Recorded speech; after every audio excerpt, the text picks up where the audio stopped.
Hello once again, anyone who happens to be watching.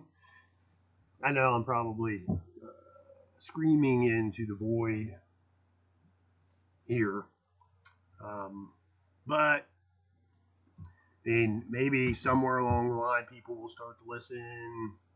Somewhere along the line, viewers will pick up. Somewhere along the line, people will start sharing my videos out and trying to educate and truly enlighten the minds of their fellow human beings instead of just sitting back and letting our entire social system, our society, our culture, our people be destroyed by the enemies of humanity. And that's what these people really are, even though they proclaim themselves to be the arbiters of truth and the protectors of humanity. In reality, they are one of the most destructive forces in the world today. Who am I talking about, you might ask? Well, these people right here. Here's the news article. Authors of a new study are calling on the state of Maryland to enact air quality equipment standards similar to California that would phase out the sale of natural gas furnaces and water heaters and encourage using alternatives, including heat pumps.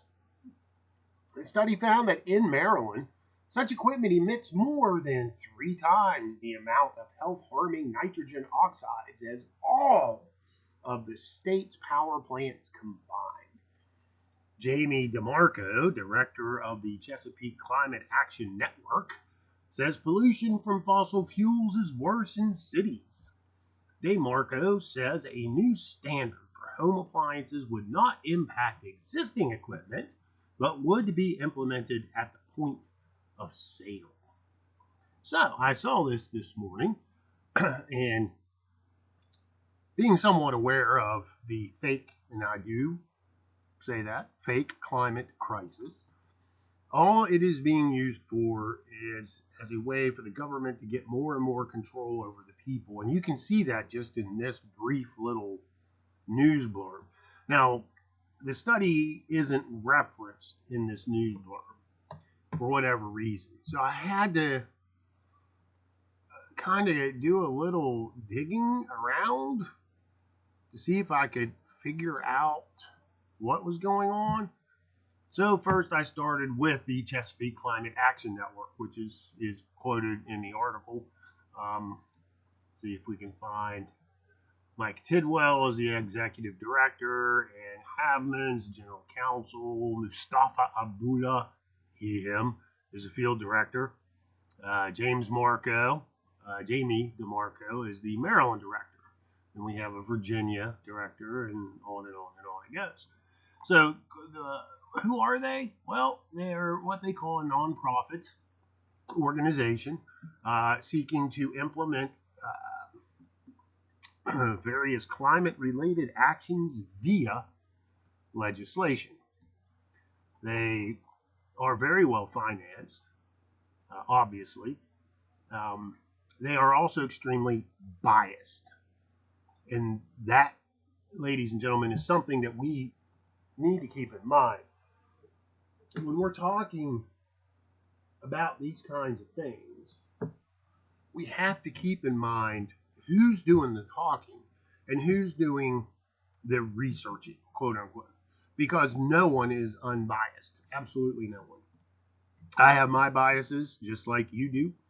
These people are all obviously biased on the side of climate change.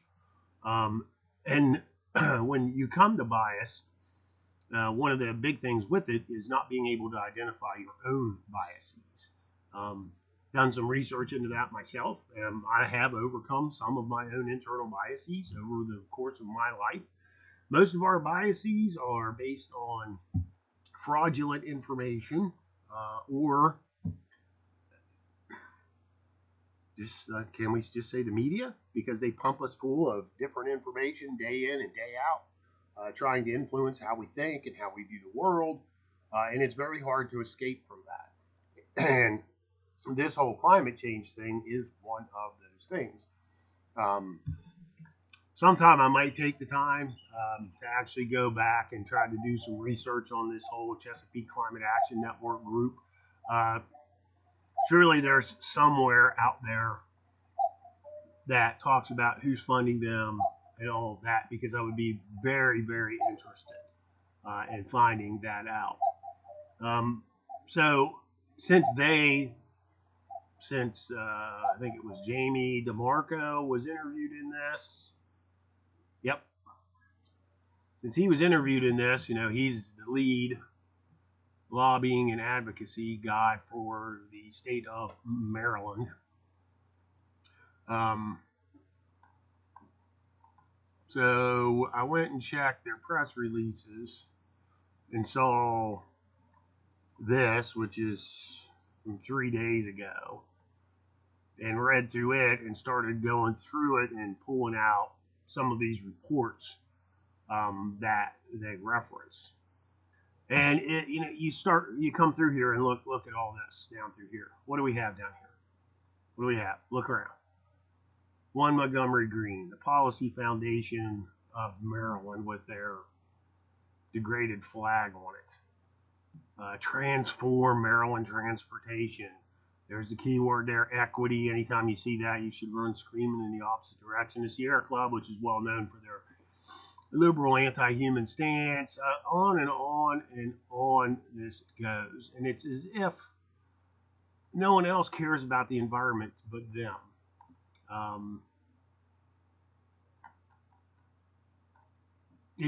It's really kind of a frustrating thing when you start looking at some of this stuff.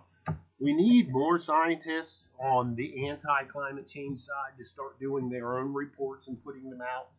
But unfortunately, we don't. We here on our side of the fence, we can't seem to get the same kind of financial backing that groups like this get. You've got people like me that run a YouTube channel and write letters to the editor and speak out publicly, but I have no financial backing whatsoever. And I see it across the board. These groups that are promoting basically the destruction of humanity, like the Chesapeake Climate Action Network, they get all kinds of financial backing and support and help. And you have to ask why. Why is that? Why can't we? Well, I even hate to use the word conservative because it doesn't mean anything in the world today. But I'll use it just for lack of a better phrase. The conservatives can't get any kind of backing. There is no central governing principle or body that helps get our side's information out there. And instead, we're just bombarded with this stuff again and again and again and again, over and over and over again. So, reading through this, I came across this study. Cutting through the smog, how air quality standards help solve the hidden health toll of air pollution from Maryland's homes and businesses, dated September 2023. Who supported the study? Well, there's CASA. Go look them up. There's Green and Healthy Homes Initiative. Here's CCAN again, and whatever Army is. I didn't look all these up, but just looking, this is how you see through the fog, folks, okay? Any kind of a study, this is not actually a study, it's more of a long editorial. Anytime it's supported by biased groups, its results and its conclusions should be viewed very, very cautiously, because they're already telling you where their bias lies. And it's true on both sides. So you have to actually weigh the evidence. The problem is that the evidence is so hard to come by because it's only coming out from one side. Now, keep that in mind.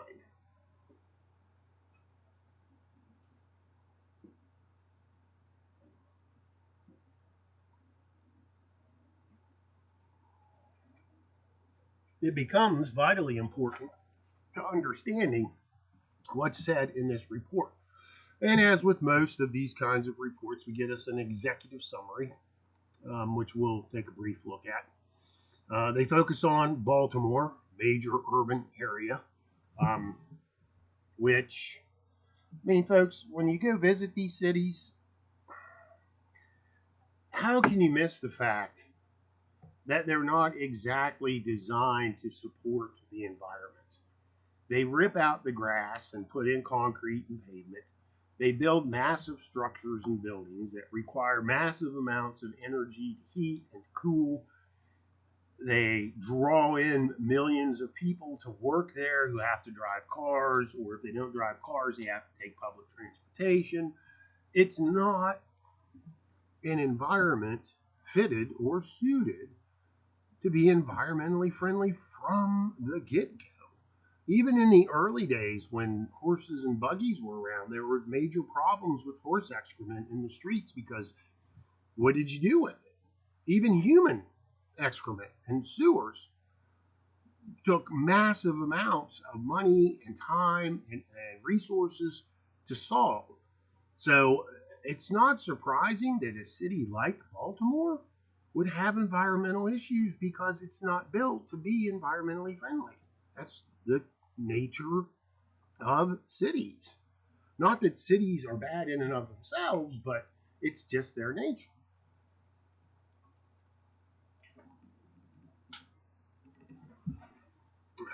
Let's see. So they're focused, of course, on poor air quality.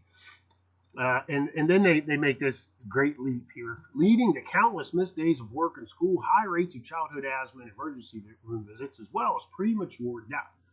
Well, how do they know that? I mean, where I live is a very rural area, but yet we have extremely high rates of cancer where I live. We don't have a lot of air pollution where I live. I mean, it's a rural area, but yet we're well known, and we self acknowledge that there's something here that's giving people cancer at a higher rate than many other areas. But yet, this study is going to focus on, of course, the black population because in order to make it equitable in their eyes, it has to adversely influence someone other than white people. So in this one, it's going to be the black population in Baltimore is the ones who are suffering from this. So of course, they want to blame the pollution from burning fossil fuels in homes and commercial buildings because it's increased over time, despite their very vocal voice saying that, well, we need to change this. Very little change has actually been done, other than a lot of government regulations and overreach. So then they begin to change their focus again and tell you that heating systems, HVAC, which they feel the need to explain because probably some people really don't know what that is given our current educational standards, water heaters in homes. And they emit, oh no, nitrogen oxides, which is a common family of air pollution that not only harms health directly, but contributes to the formulation of deadly fine particle matter, PM2.5. They can combine with volatile organic compounds to form ozone. Oh no, ozone.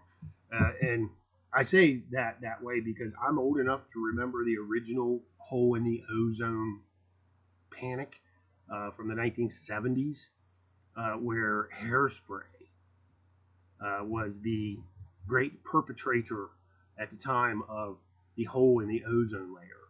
So, if you remember the 70s, the beehive hairstyles were big with women.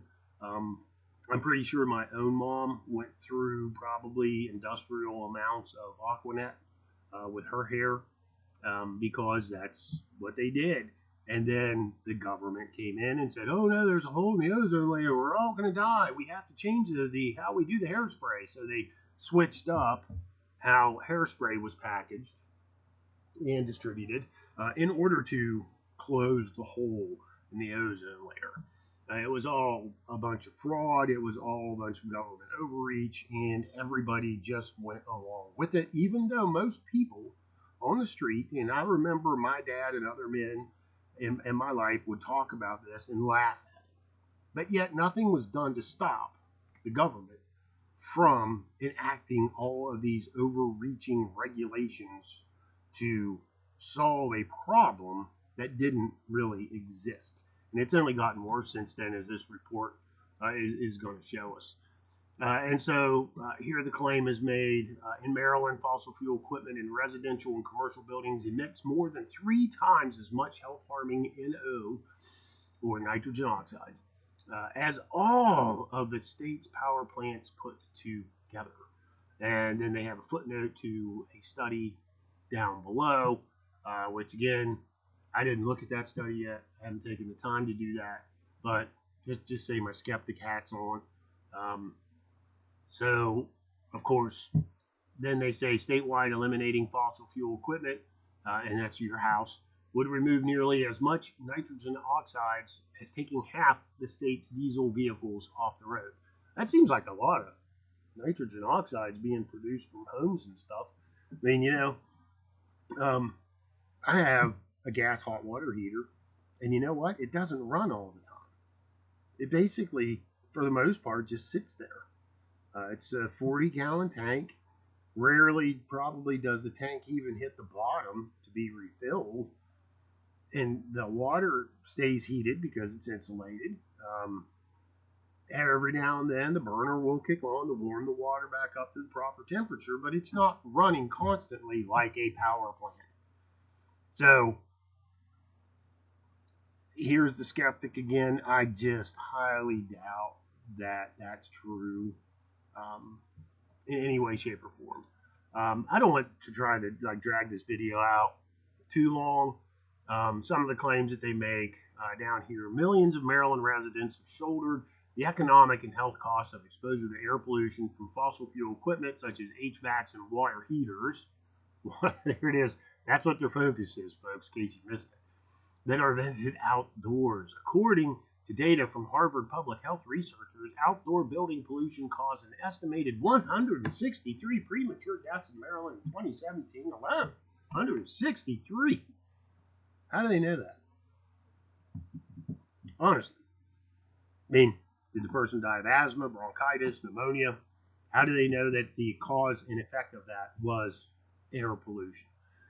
How do they know it wasn't because the very food sources that people stuff into their mouths every day have been polluted with bioengineered materials? Please, someone answer that. How do they know it's not because of quaxines? How do they know it's not because of an unhealthy living style? Because most people today don't live a healthy life. They sit inside, they're sedentary. I mean, the reports are out there, they're overweight, they're obese.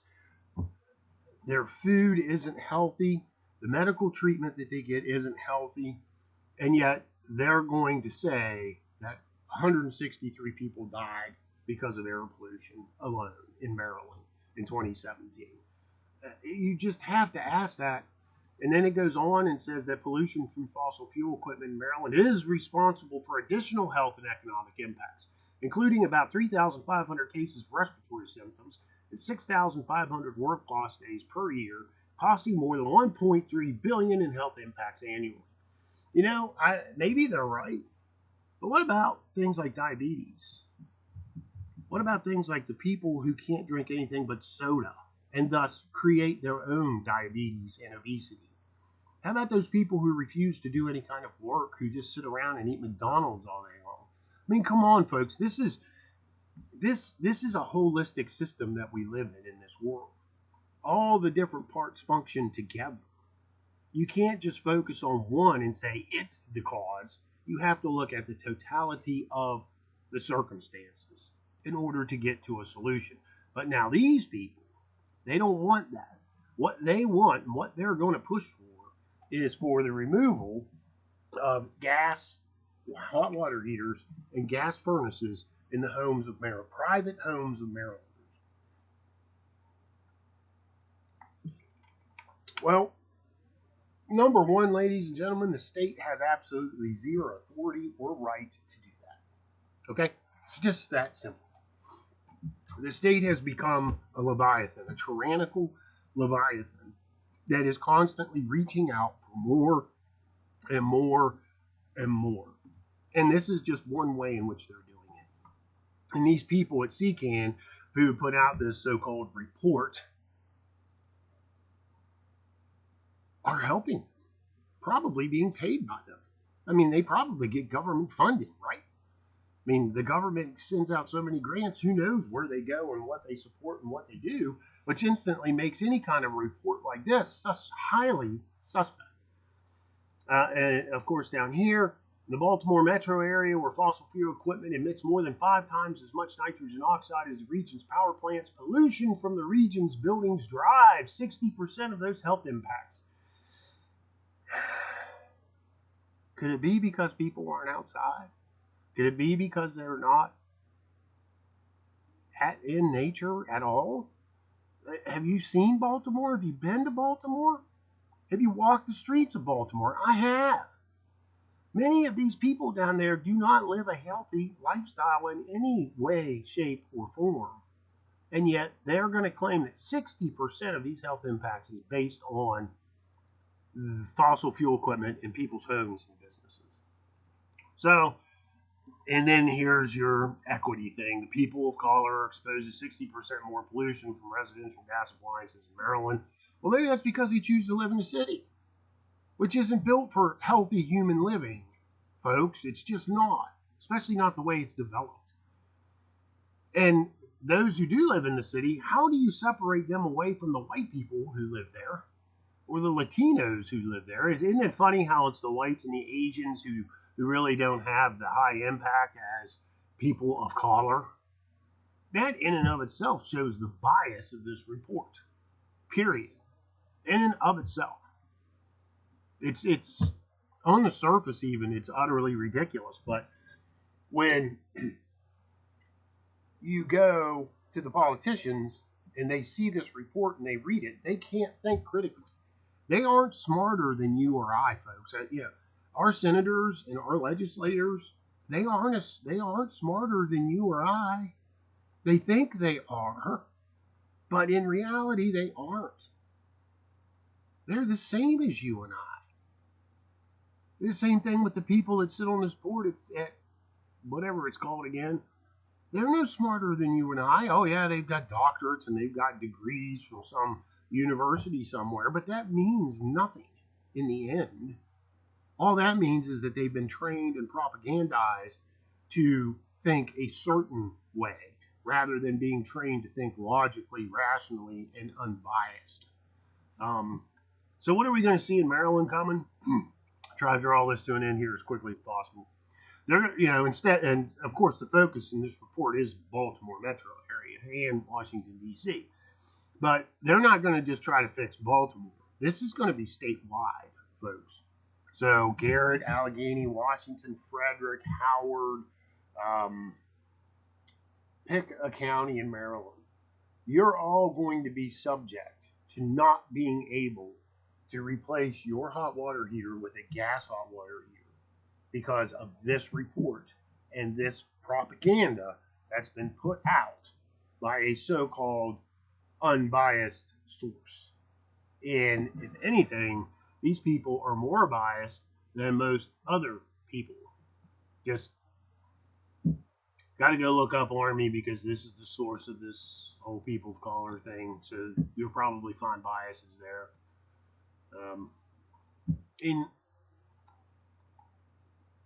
Here we go. Here's their solutions. Maryland policymakers and state leaders can drastically reduce fossil fuel equipment and begin to close health disparities. Again, that's a key word. Across the state by pursuing air quality standards for HVACs and water heaters. Zero emission technologies, such as highly efficient electric heat pumps, improve health, blah, blah, blah. I had a heat pump. I did. I hated it because when it got cold out, that heat pump could not keep up. We had to get space heaters in order to heat, and we had a very small home, about 1,200 square feet. But when the winter hit and we went to below 20 degrees for several days, That poor old heat pump ran constantly, and it could not get the temperature in the house above 60 degrees. That's just the way it was. So we layered up, and we used space heaters in order to be able to heat the house. So how's that going to improve anything when you have to use extra sources of heat in order to be able to get through the winter because your heat pump won't keep up? And I know I got in an argument with a guy one time. Oh, well, you don't understand. Heat pumps have improved over time. Well, yeah, maybe. But my own personal experience tells me I don't want no heat pump. I just don't. You know, they've already gone after wood furnaces and coal burners. Now they're going to come after the gas burners. It's all about control, folks. That's all this is. It's all about control. Giving the government more and more control over your day to day life, over your choices, restricting your freedom all in the name of climate change, thinking that somehow, if I have a heat pump instead of a gas furnace in my home, I'm going to save the environment. That's not how this works, ladies and gentlemen. It is not. If every nation in the world did this, and they won't, if every nation in the world did this, it would have a minimal effect on the climate because the climate is not in our control. Now, I'm a Christian. In my view, the climate is controlled by God. It's just that's my view.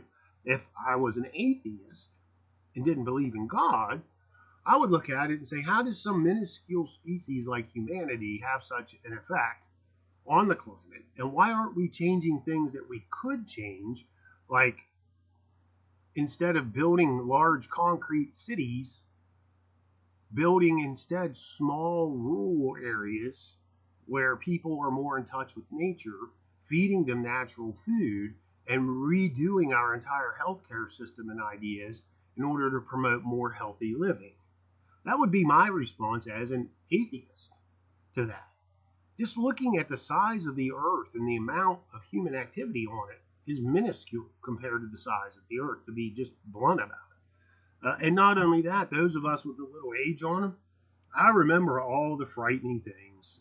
I mentioned the 1970s and the hole in the ozone layer. Then it was global warming. Then it was global cooling.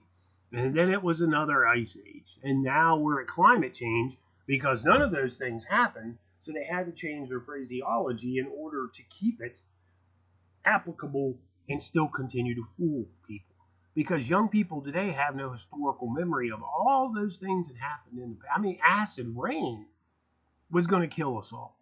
There were days I was afraid to go out in the rain because I was scared it might be acid rain and it would burn me. That's how bad the propaganda was back in the 70s and the 80s. It's the same thing today. And all these young people who think they're smart, they're not. All they're doing is following a lie. And until we wake up, and until we start speaking the truth again, it's just going to get worse. And the government's just going to keep taking more and more of our freedoms away and take it to themselves. And already in Maryland, we're going down, and this is the thing, is we want to follow the state of California in Maryland. And I see a lot of people bewailing that fact, but guess what? If you live in the western part of the state or the far eastern part of the state, you don't matter. You don't. Maryland has effectively negated your vote, negated your voice, because 7 or 8 counties in the middle of the state rule and reign the day. And they're all liberal and idiotic. And they're the ones creating this kind of nonsense and forcing it on everybody else. And there's nothing we can do about it because we can't vote our way out of this problem. All we can do is try to share the truth, like this video and others. Write letters to the editor. Call your local mayors and city council. Tell them not to go for this. Tell them to speak out against it when they go to their municipal league meetings and when they talk to the governor and when they talk to the state legislators. Tell them we don't want this. Maybe then they'll start listening. Maybe. I don't hold much hope for that. But just on a practical level, somehow or the other, our voices have to be heard because this is going to affect the whole state. This isn't just going to be Baltimore and Montgomery County. This is going to be everybody. You, me, all of us. And they're going to drag us down to the level of California. I mean, I already consider Maryland sort of to be a failed state. We're not far behind California, but California is a failed state no matter what you hear about it. My last video yesterday, we're going into more and more debt because our Democratic, anti-human led legislature and governor have spent billions of dollars that were held in surplus, and now we're going to have to take out debt in order to pay. And this is the same thing here. All these so-called government initiatives like this one, Maryland's Climate Pathway, how we can reach 60% greenhouse gas emissions reductions by 2031. And the picture behind it should really bring a tear to your eye. Really, it should. These large solar array panels that are being put up all over the place. You know what they do to birds? You know, you've stripped this land from being productive for food, which is over here, and you've created this thing which creates negligible electricity. But yet, this is what's coming. This is what's coming. Oh, and again, just glance. These burdens are not endured equally. Vulnerable communities, people of color, and those residing in flood-prone areas bore the brunt of these impacts. Again, this is all societal change, folks. This isn't about the climate at all. Not at all. And here we have their mitigation strategies and all the policies that they're going to, here's a zero emission appliance standards, clean heat, all electric construction standards. How in the world are they going to do that? I don't know. Enhance efficiency in cement material. Okay, let me hit that one real quick. I know I'm going a little long today, but let me hit that one real quick. So, what was that one? Where's it at?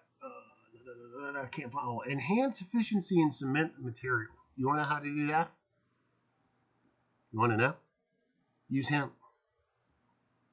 Yeah, you can use hemp to make hempcrete, and it's lasts longer. It's more environmentally friendly, and it's stronger than regular concrete.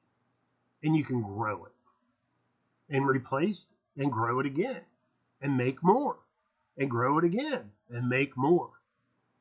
It's a plant.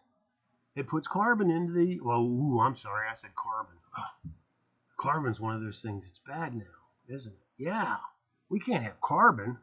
Maybe that's why they don't want to use hemp. Anyway, yeah, I mean, you want to change that? Yeah, start using hemp to make your concrete. Easy. Reduce natural gas consumption. So achieve policies across all consuming sectors. That's you and me. We'll get hit with that one first. It's just on and on it goes. I'm going to have to cut this one short just because I could go on and on about it because it's a hot topic with me and with many other people. You know, I love the outdoors. I'm a hunter. I'm a fisherman. I'm a hiker. I love to be outside. I love what they did with the Potomac River. When I grew up on the edges of the Potomac River, it was orange and dead. It's now alive again, and fish live in it, and crayfish, and people boat it and swim in it, and it's just fantastic what's been done. But they did it without destroying communities and destroying families and homes. And there are ways around some of this, because some of this is, there are some issues out there. Sadly, it's not the ones that they're pushing for. So think about it. That's all I'm asking you to do. Think about it. Read the reports. Turn your TV off. Stop watching TV. Read some of this stuff. Improve your mind. And then formulate answers to it and write them back. Answer them. Don't just let them get away with this. Please don't let them get away with this. That's all I got for you today. Hopefully I helped a little bit. Hopefully someone wakes up from watching the video. Talk to you soon.